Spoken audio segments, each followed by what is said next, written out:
All right, well, good afternoon and welcome.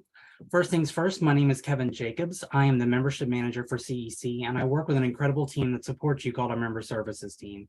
And all of us here, including Kuna, work hard to find ways to add value to your membership while also delivering an exceptional experience. If you have any questions about your membership or membership in general, don't hesitate to reach out to us. Our contact information will be on the last slide.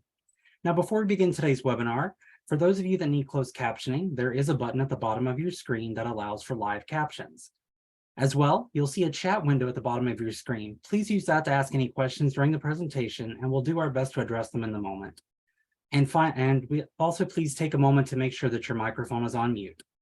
Finally, today's webinar will also be recorded, as I mentioned earlier, and we'll send out a link to the recording within the next few days for you to access. All right, and with that, I'm going to turn it over to Kuna to get us started. Kuna? Thanks so much, Kevin. And hi, welcome. I see some familiar faces on my screen. I see Charlotte Woodward. Hi, it's nice to see you. We were in a consortium for constituents with disabilities education task force meeting last week. So it's nice to see your face again. This is a small group. And even though this was billed as a webinar, this is a Zoom meeting. So I want to encourage you to participate, ask questions. I'll do my best to address them, or I can always follow up. But please feel free to engage with me. It's a lot more interesting than just doing a monologue. So I welcome that. If you would also refrain from having conversations in the chat and just reserve the chat for questions, that would be really helpful to me, just because it gets very distracting and I can't help myself. I have to look while I'm talking. So I appreciate that. But anyway, today we're going to do a little bit of a deeper dive into what's happening right now in Washington, specifically around the budget and appropriations cycle. So I always start my presentations by grounding us in what CEC advocates for, our policy priorities, and then I am going to move forward with a roundup of recent actions, some 101 on what the process looks like. We'll get a little bit into the politics, and then I'm going to flip to advocacy to talk about what you can do, and not just you as individuals, but all of us collectively, to make sure that our priorities have life to them. So with that, I'm going to start with our policy priorities. Our policy agenda has not changed significantly since last Congress, because it really encompasses, I think, all of the priorities represented in our membership. So first is protecting and supporting the Individuals with Disabilities Education Act. I hope that is a no-brainer, a place to start. We also support policies outside of IDEA that support students with disabilities and/or gifts and talents. Strengthening the profession is a huge priority for us. We have, as most of you know, persistent shortages in special educators, from interventionists to faculty in higher education and everything in between, specialized instructional support personnel, special ed teachers, administrators, really paraprofessionals, the whole profession. The next thing that we advocate for is ample funding for IDEA. That's highlighted today because that's really what I'm going to talk about. And then finally, policies that promote safe, inclusive, and supportive schools, ending corporal punishment, ending seclusion and significantly reducing restraint, but also supporting student mental health and so on. But today, I'm going to talk about advocating for ample funding of IDEA, and you'll see that I actually will be talking about more than just IDEA, but that's my starting point. And why?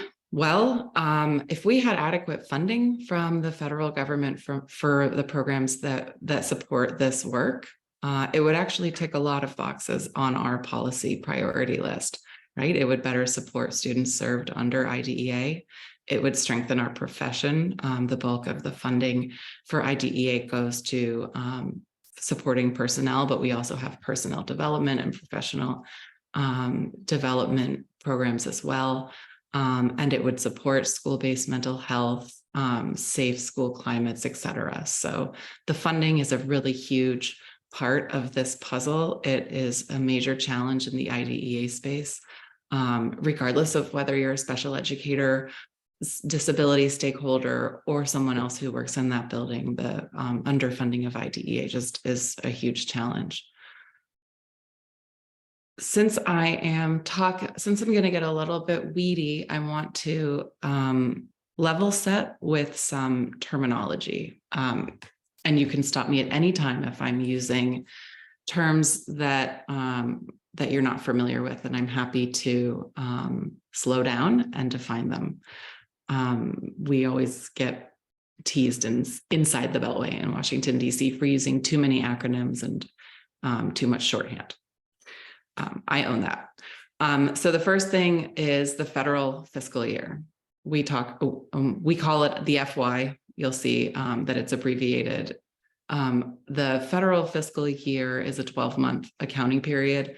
It runs from the 1st of October through the 30th of September, and in dramatic kind of ways as well, because if Congress is working through the night on September 30th and they haven't passed a new budget, there's technically a shutdown right at the stroke of midnight when the clocks turn over to October 1.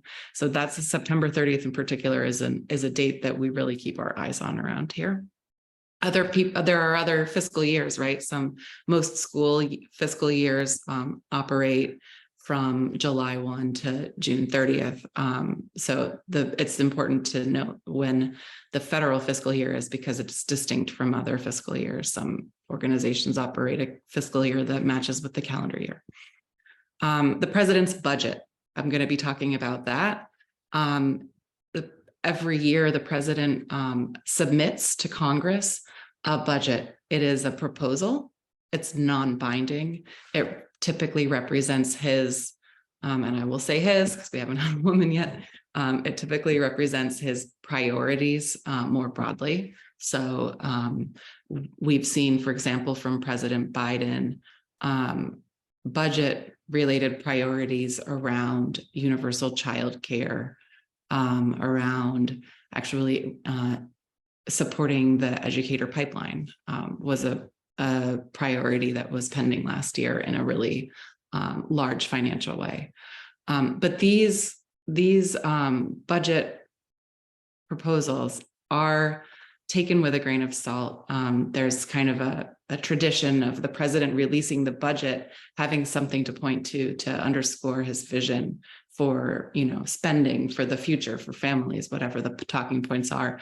And then Congress receiving that budget and saying, that's dead on arrival. They don't have the power of the purse we do. So it's a tool, but it is non-binding.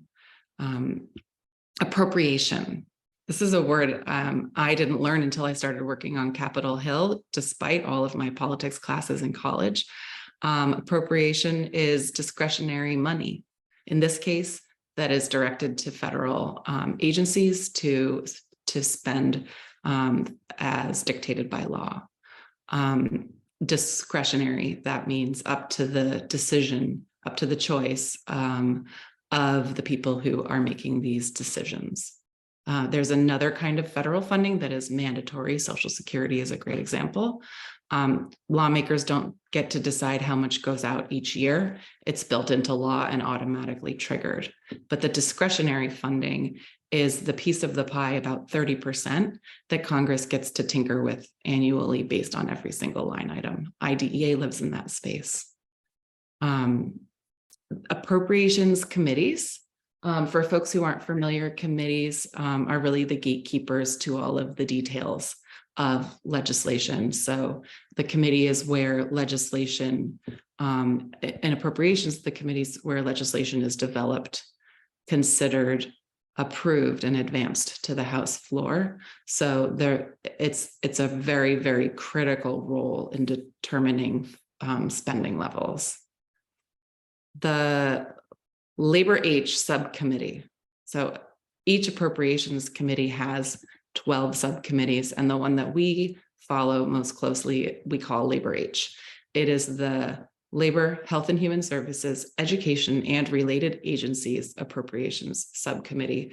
It is the committee that gets to make decisions about spending at the Department of Education. And so that's why we follow it so closely. There are a lot of early childhood programs as well that support early childhood education, but those are actually housed in the Department of Health and Human Services, but it's the same bill. So those are the terms I'm going to be throwing around, and a little context about what they mean. Again, feel free to ask me questions if you start to lose me. I don't want to lose you. So the process itself, this is typical. This is has become, unfortunately, aspirational. But I've been told that a long time ago, this is how things worked. So typically in February, the president releases his budget to Congress. And it's the official kickoff of budget and appropriation season. This year, the budget came out 2 weeks ago today, actually. So it was late. Unfortunately, it cramps the process. Some organizations, CEC actually is one of them, look to analyze the president's budget before deciding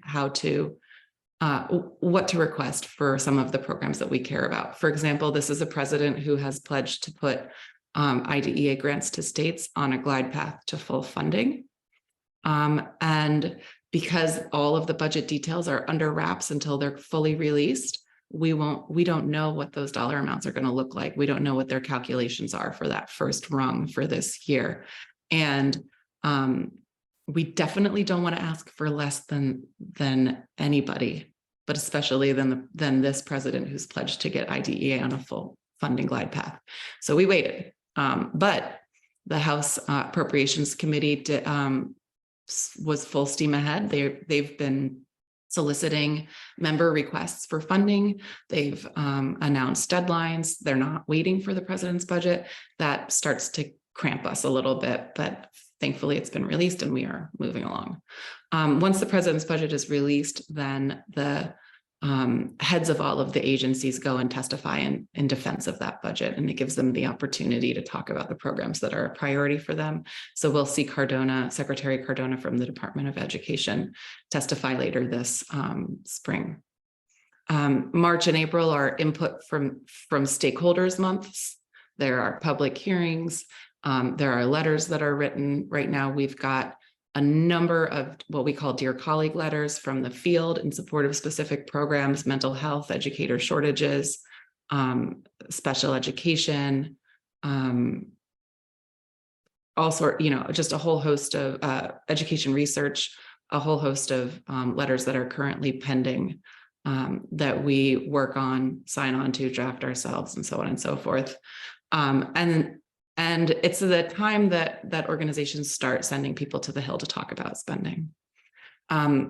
May through July is really when pen hits paper and those levels start to be determined, negotiated, whatnot. But there's a House process and there's a separate Senate process. And until the two match, there's always an opportunity to advocate some more.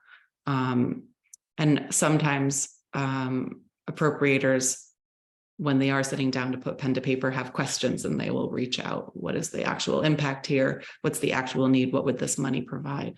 And then our last arrow here is September 30th. I talked about it a little bit, but that is our spending deadline. And as I say, this fun fact on this page is that we haven't had regular order in more than 2 decades. What it typically results in is what's called a continuing resolution. So existing funding, right now we're in fiscal year 23. So if we end up in this situation, we will extend fiscal year 23 levels for an additional period of time, typically a month or two. Lawmakers like to add pressure to their pots by lining up to holidays and other kinds of things that make them really motivated to get work done so they can go home. But we see continuing resolutions. Our other alternative, if they don't have their bills set up, is a government shutdown, and I'm not going to go into that. It's bad. It's bad for everyone. So last year, actually, I think it was the 20th or 22nd of December was when Congress finalized their funding levels for fiscal year 23. So we were more than 2.5 months into the fiscal year already. Funding had been extended at the 22 levels.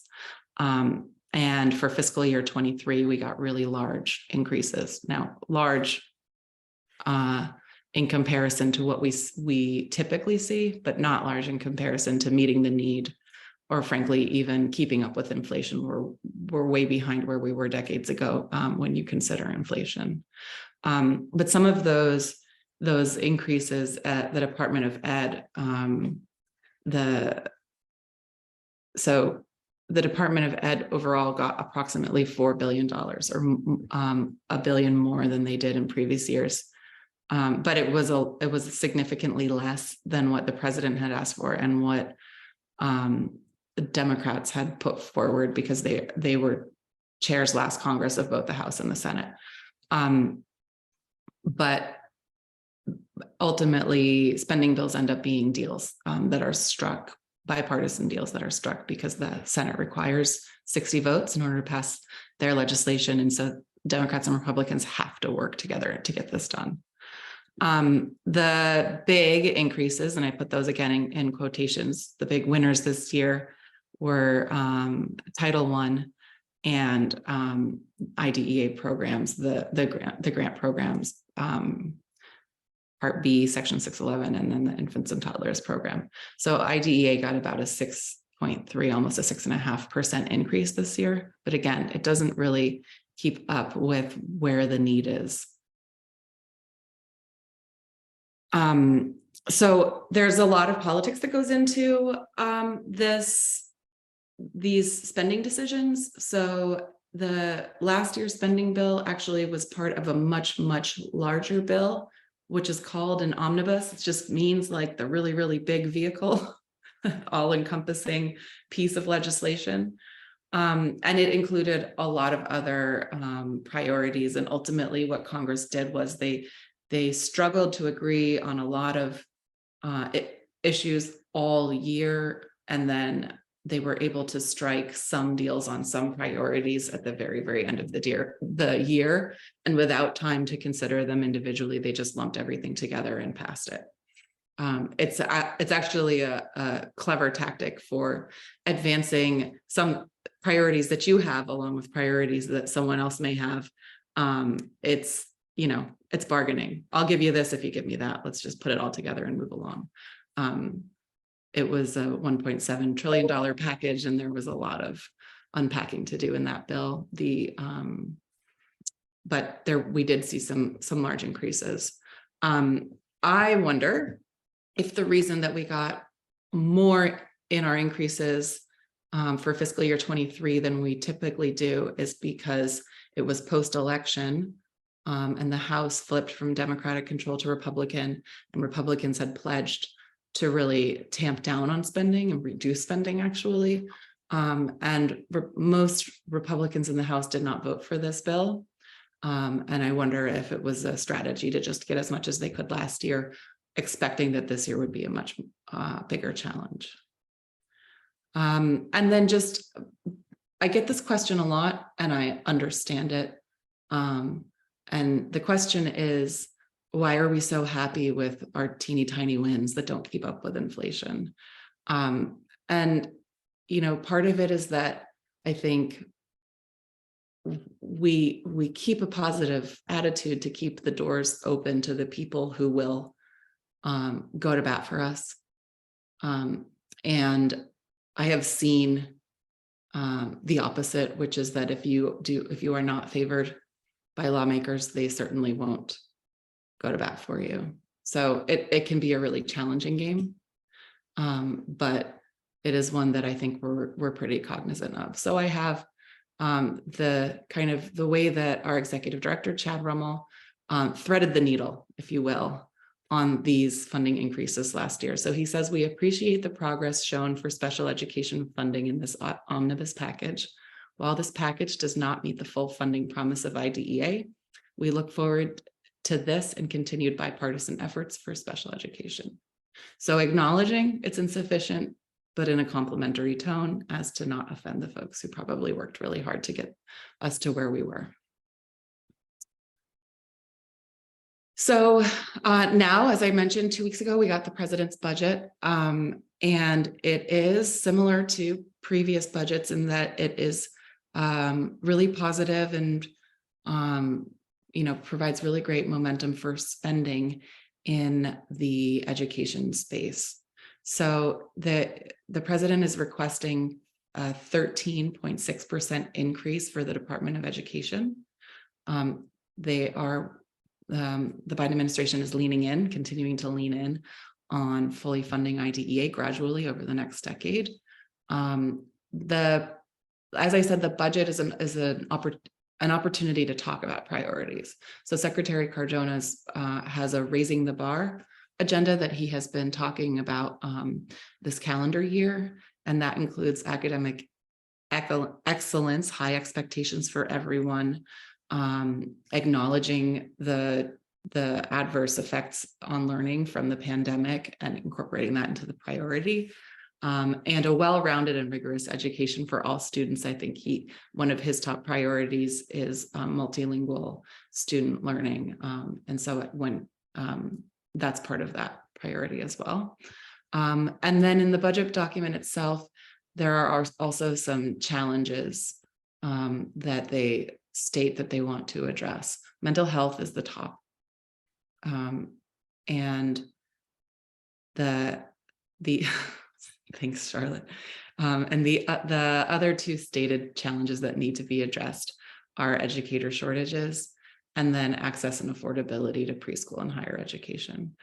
So even though the preschool program is actually operated through the Department of Health and Human Services, he cites it and notes the collaboration in trying to build up a universal pre-K system across the country. So the budget is released to Congress, and then it's Congress's turn now to start moving. So I'm going to go through some of the dynamics that we are looking at this year. So the first, we'll start in the House, and then we'll go to the Senate. The House is tricky. The Senate's tricky, but nicer. So our key players remember the Labor H Subcommittee, which is the one that we pay attention to in regard to education spending. As I mentioned, the House was controlled by Democrats last Congress, and this Congress is controlled by Republicans. And so that means that the committee control flips. So Rosa DeLauro here, Democrat from Connecticut, was the chair of this subcommittee last Congress. She's now the ranking member. The new chair is Brower Outerholt. He's a Republican from Alabama. And frankly, he's largely untested in this space. He's not a previous member of the subcommittee.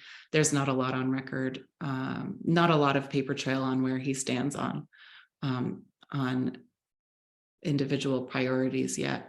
I actually went digging around on the Appropriations Subcommittee website to see if I could glean anything from remarks, and it was just all very formal and process oriented about running the committee. So I'm still not getting a lot of clues, but I think we can at least assume that it will be a more conservative approach to federal spending. Typically, Republicans believe in less federal spending, and it is Democrats that typically push for additional spending. And there's an asterisk there because it really depends on the specific program that we're talking about. But in general, that is the difference in philosophies. Although I have not met a Republican appropriator who has said, no, we're not going to fund IDEA, or we don't believe it should be getting as much as it is. So IDEA seems to be a place where we're not running into partisan issues. The issue really ends up being the dollar amount and not whether it deserves an increase. But the dynamics in the House are that the House only needs a simple majority in order to advance a bill, which means Republicans don't have to work with Democrats, and under Democrat control, the Democrats don't have to work with Republicans. They just need their simple majority. That means that the product that they put forward, while it will be what we call a marker, and it will have their priorities down on record, it is highly unlikely that that bill will end up being the bill that is passed into law for a number of reasons. One, because the Senate has to negotiate, and I'll get to that in a minute. And two, in this specific case, because they need a president of the opposite party to sign the bill at the end of the day in order for it to be enacted, which means that they are going to need that there will need to be some down the road negotiations. So I'll just say Adderholt is still a relatively unknown character. Rosa DeLauro is someone that we've worked with for a very long time, known for a very long time. I've never heard her say a bad thing about any of the programs in the labor age portfolio. She's incredibly passionate about this subcommittee portfolio in particular. And she's been a real champion, specifically recently on mental health priorities. This is a stated priority of hers in a space where she loves everything. She loves supporting school-based mental health even more. So then we have the Senate Labor Age Subcommittee, and the two women in beautiful jewel tones here who are running the subcommittee this year are both new. Their leadership positions are new. So we do have a good sense of where they stand on the issues broadly. They've both been on the subcommittee, but they have not worked together as chair and ranking member. However, the full Appropriations Committee chair and ranking member, that's Patty Murray from Washington, a Democrat, and Susan Collins from Maine, a Republican, have pledged to work together to restore regular order. So to follow that actual timeline and get bills done by the 30th of September, if they can. They've both been in the Senate for a very long time. They are putting out joint statements already and trying very hard to be in lockstep. Their joint statement pledge to restore regular order said that it would not be easy, but that it was something they were committed to. And as I said, both Tammy Baldwin, who's a Democrat from Wisconsin, who will be chairing this subcommittee now, and ranking member Shelley Moore Capito, have both been on the subcommittee for a while, and they are both strong proponents of special education, among other priorities. So these are folks who I think want to see sustained and increased investments in that space. Now let's talk about us. So like I said, we waited for the president's budget to come out so that we could solidify our asks for fiscal year 2024. And I actually have them all written out on this page and the next. I'm not going to read off every single number, but I do want to talk about some themes. And I also want to talk a little bit about the process. These numbers are numbers we come to in consultation with our divisions. So you can see if we're talking about Part C, for example, I talk with the Division for Early Childhood about where we want to go with that request. Division for Research when it comes to the National Center for Special Education Research, right? Another priority, and we have programs that NICSR and the Javits Gifted and Talented Grants programs that have been neglected for a really long time, that we push really hard for just to get, meaningful increases. Research is having some momentum right now. We're really trying to get Javits up there as well. But for the most part, you can see we've aligned with the president's budget for the three big programs, the grants to state, the preschool grants, and the infants and toddler grants. When it comes to personnel preparation, we're asking for more than the president. And the reason is that was our request last year, and we don't want to ask for less. And it's a really important program. That program is also getting some call outs and some additional attention in the context of this department recognizing the educator shortage crisis. So we're really trying to push that forward. And then additional priorities, and I'll just say this is not an exhaustive list. We have things that we lead on and things that we join others on, but these are some additional priorities that impact personnel specifically. Personnel development grants. We've joined NASD in asking for a significant increase this year, more than $15 million. $15 million. School-based mental health grants. Those grants go to fund personnel, both through preparation and training programs. We have been pushing for this funding for a long time, and it just so happens that there was $1 billion passed through the Bipartisan Safer Communities Act last Congress that is earmarked for this program specifically over the next 5 years. And those grants are already out. We're taking a look at them. Some of them go directly to local education agencies. Others are in collaboration with institutions of higher education. But the funding itself still doesn't really scratch the surface in terms of the need for mental health personnel. So we are working with other stakeholder groups to push for additional funding for those grant programs. And then also the Augustus Hawkins Centers of Excellence program, which targets funding specifically to historically Black colleges and universities and tribal colleges and universities, Hispanic serving institutions and other minority serving institutions to intentionally diversify the educator pipeline, which is a top priority for us when it comes to attracting, preparing, and retaining educators.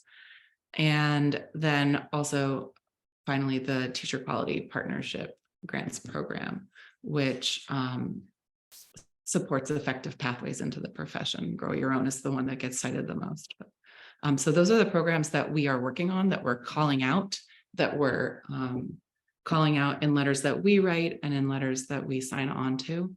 And as I mentioned, there are a lot of other programs.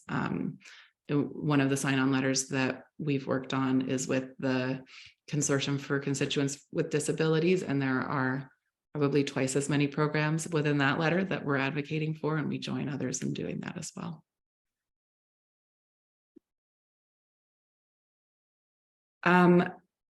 So then I think the question is, well, so what do we do, right?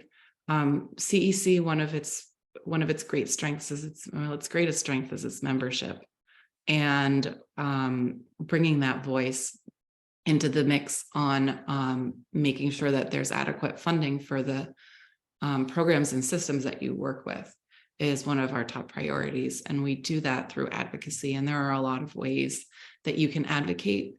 I'm going to talk about a few, but it can be as simple as, tweeting at your member of Congress or retweeting something you saw, kind of getting an idea of where your delegation is, where they live online, and finding them there and flagging them down, right? Maybe like during a coffee break.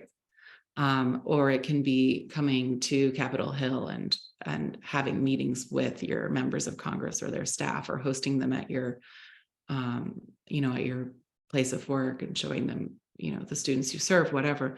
But the whole point of all of that is that we've got more than 20,000 people and that potential to unify around these issues with a collective voice in advocacy. So what is advocacy? It's organized action, right? And in our case, I think with our membership, it's also harnessing the power of being a constituent, because most members of Congress have relatively good customer service for the people whose votes they need. So they're going to treat their constituents very nicely. And that gives you some leverage when you go into those offices, whether it's through email or tweeting, or actually physically going in or meeting virtually, because they have to be nice to you, and they have to be respectful, and they have to listen. What they do afterwards is another story. but because you're a constituent, you actually hold a lot of influence. So what does it mean for our members? It means educating Congress about the priorities that we focus on. In this case, it would be about those appropriations funding lines that I just mentioned. Again, harnessing the power of yourselves as constituents by bringing in a local perspective, a local voice, and then doing it with others so that it's not just one email to one office, but it's hundreds or thousands. We've had campaigns where we've sent 10,000 letters to Congress. That's a lot, right? It's a lot easier to ignore one than it is 10. When I worked in the Senate, one of the things that my bosses asked every staff meeting was, what are people writing in on? What are they calling in on? Because he wanted to have a finger on that pulse, right? Because that is something that members of Congress need to consider when they are making decisions, is how is this representative of the constituency that I am serving? So I'm going to, can we advance, please? Thanks. Again, here's our timeline with a new question, which is, when is the best time to advocate?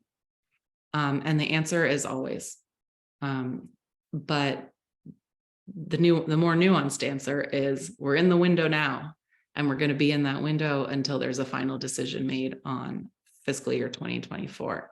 So this is the time where Congress kind of braces and expects a lot of requests. If we don't get our voices out there now, they will notice that we're missing. So this is a really important time in the process. This is the time to say, here's our ask, here's our ask. When folks come in for in the summer, when people who participate in our special education legislative summit come in, that's a slower season. That's a time where you can meet in person and dig in a little bit deeper and answer questions and tell stories and really like get in deep with those advocacy best practices. And then by the time we're in the fall, hopefully we're in kind of final push mode, which is frantic like it is right now, which is just, don't forget us, don't forget us, don't forget us. So different kinds of volume at different times in the process, but always an opportunity to weigh in with your members. And so, as I said, you can advocate from anywhere. Most of you are at desk. Some of you may be on the move, but I have put up 3 action alerts that specifically represent the issues that I've been talking about. So we have, they're all about appropriations. They're on our website, and I'll talk through that in a moment. We have one about IDEA programs. We have, and JAVITS. We have one about the special educator pipeline. And then we have one about mental health in schools. Each of those letters are really simple. They're pretty short, not too short, but they're pretty short because we know that folks who are receiving these letters are receiving a lot. So we want to make sure that we have the key points hit, right? This is not a deep dive into an issue, but this is a here's our ask, here's our voice operation. And we at CEC, we try to make it as easy as possible for you to advocate. So if you go to you can go to this URL, exceptionalchildren.org/take-action, or you can just go to our homepage and hover over the policy and advocacy drop-down bar, and you'll see take action, or you'll see our advocacy link right there. Once you go to that landing page, you can click on one of those 3 we call them campaigns, advocacy campaigns. And if your computer's like mine, because Google knows me very well, all I do is I put the first letter of my first name in the first name box, and it auto-populates all of my information, including my address. And there's a pre-drafted letter. Like I said, we try to make it as easy as possible. And then you just press send message. That's it. You've just done advocacy with 3 members of Congress, your 2 senators, and your representative, excuse me, if you don't live in a state. But again, we say it's a one click. For me, it is the letter K, confirmation that the auto-populated information is correct, and then send. So it takes much less than a minute. You're also very welcome and encouraged to read the letters themselves to know what you're sending. They're editable. I encourage folks to stay on message, but if you want to tweak the letter, that is your choice to do so. We have 33 participants on this Zoom right now. And when we're done with this meeting, I can actually wait a couple of hours and go online and see how many of you went and did this activity yourselves. I highly, highly, highly encourage all of you to do that. It's again, easy to do from your desk, a pretty light lift, and it actually does have a significant impact, both in terms of making that noise, but also the alternative, which is that when we don't do that, people wonder where we are and whether we still care, right? And then my last content slide is, Kevin, can you move one forward, please? Thanks. Is just a shameless plug, which I do a lot of that for our special education legislative summit, which I mentioned earlier that happens every July annually, was virtual for a couple of years, but we're back in person for the second year. Last year was kind of our test because Congress wasn't fully open, and we did have some folks taking virtual meetings from the hotel, but every delegation had at least one meeting in person. And we expect this year that we should be getting our meetings in person. Yes, Anna, I will do that in a moment. The Congress has changed their rules, and they're no longer restricting constituent access to the congressional buildings, which means that we can kind of go about business as normal as it kind of is these days.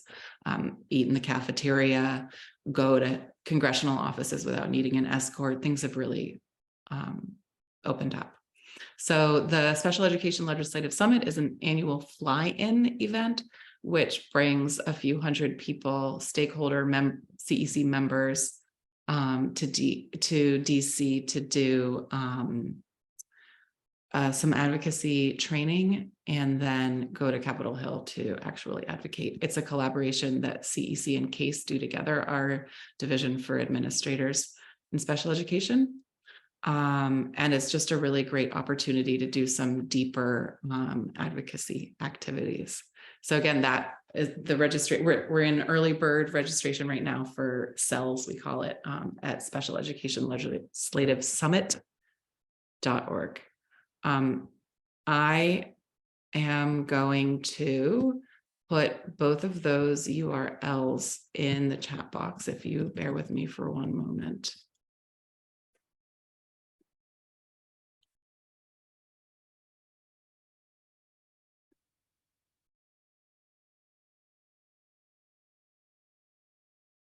The first is take action. I encourage everyone to just click on that, open the tab so that when we're done, you can just go for it. I am happy. There's a question about CELS. Can I share a breakdown of the agenda? I can give a really top level overview, but don't write it down because we're still developing it. But what typically happens is we have kind of on a Sunday night, folks come, they register. We do a short amount of programming, usually an overview of what to expect during the week, during the summit, what to expect in your Hill meetings, kind of what's the political context that you're walking into, just so that you have a good foundation. And then last year we had a really, really great session on effective storytelling. And this year we will do something similar where we do a deeper dive into a key aspect of advocacy. And then we have a full day of prep. That prep would be on a Monday, and that includes deeper dives into the issue areas that we're talking about. We'll be focusing on educator shortages, education funding and school-based mental health. And so in the past, we've had panels of outside experts talking about those issues from their organization's perspectives. We also have an opportunity for each team, and they're broken down by state, to then digest the information, figure out who might be the best spokesperson on that agenda, on that item in a Hill meeting, and do some prep work for the Hill meeting. And then Tuesday is a chance to go to the Hill. You're free. You go to Capitol Hill, you meet with your delegation. The meetings are set up by our state team leaders. So if you're new to this work, you have peer support, but you'll also have me and my case counterpart, Myrna Manlowitz, and a pretty large team of both veterans and people working there, staff there to make sure that you feel confident before you go to Capitol Hill. And then you spend the day on the Hill, you meet with Hill staff, you sit on the top of the double-decker bus and do a monument tour if you feel like it. It's, you know, it's your day. And then on Wednesday morning, we do a quick debrief before everyone goes home. Now that you've all clicked on the Take Action link, I'm going to find the link for cells. Do folks have other questions? I know it's kind of a bombardment of Ramona, are you from Kentucky?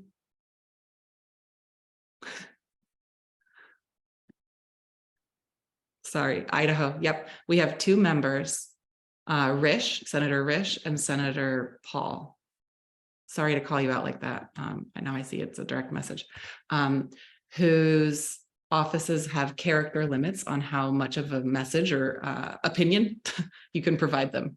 So they have an automatic block on that email. So what you could do if you're from Kentucky or Idaho is you could just take that message and shorten it until they let it go through. The other members of your delegation will allow you to state your opinions.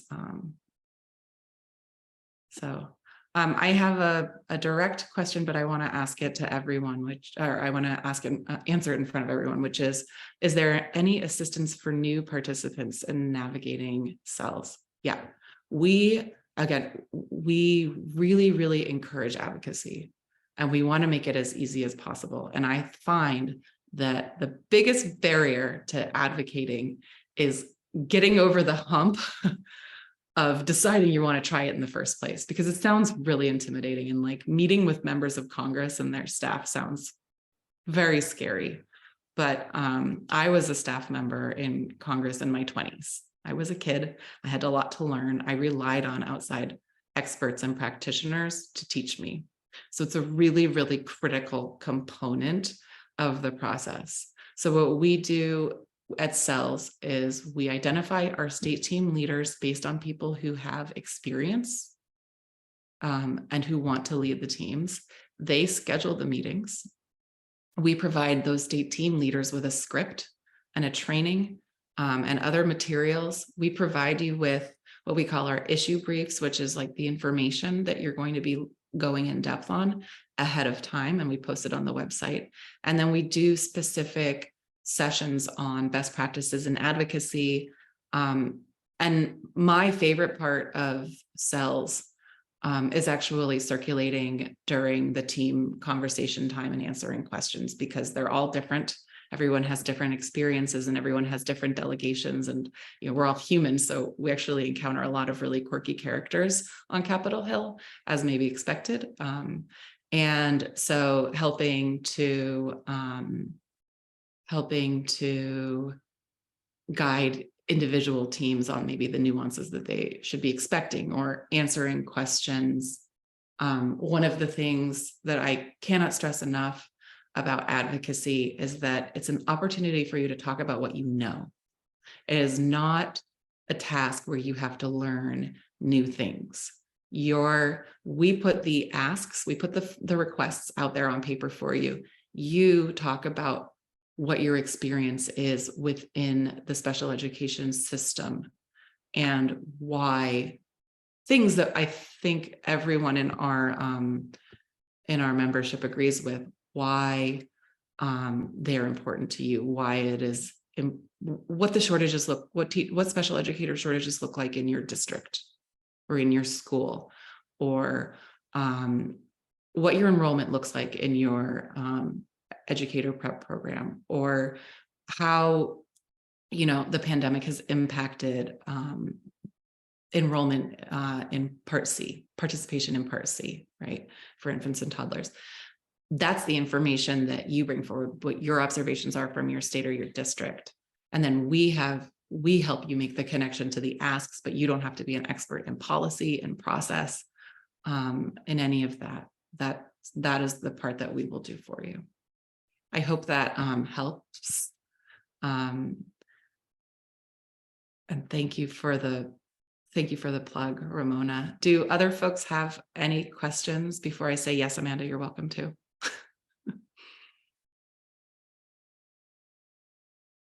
All right, Amanda, the floor is yours.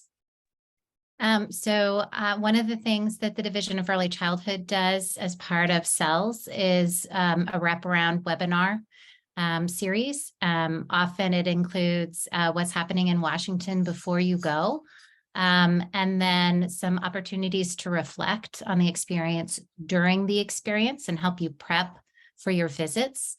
Sometimes the teams represent the diversity of birth through 21.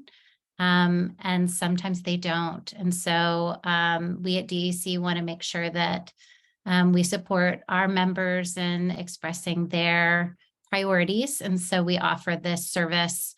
It comes, often there's a third one. We haven't worked it all out yet, but often there's a third one at the end that says, what do you do next? CELS is over. How do you maintain the momentum from CELS? So it's something that we do to support our membership after CELS is over. Thank you, Kuna. Sure, anytime. Anyone else have a plug they want to put in? I'm going to give one more moment in case people have any other questions, and then we're going to stop the recording.